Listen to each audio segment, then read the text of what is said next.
Hey friends, welcome back to mini vlog. So ఇవాళ ఏంటంటే మహాశివరాత్రి అని చెప్పేసి బాగా రెడీ అయిపోయాము మేము అందరం కూడా.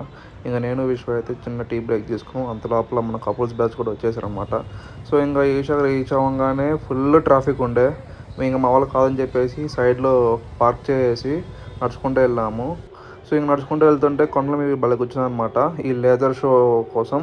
సో ఇంత జనాభా వస్తారనేసి అసలు ఎక్స్పెక్ట్ చేయను అనమాట. నేనైతే ఫుల్ షాక్ అయిపోయాను. సో ఈ యొక్క లేజర్ షో అయితే చూసి ఎంజాయ్ చేయండి ఎండింగ్ వరకు. సో ఈ వీడియో నచ్చినట్లయితే మన ఛానల్ ఖచ్చితంగా లైక్ చేసి ఫాలో అయితే అయిపోండి. So enjoy the laser show.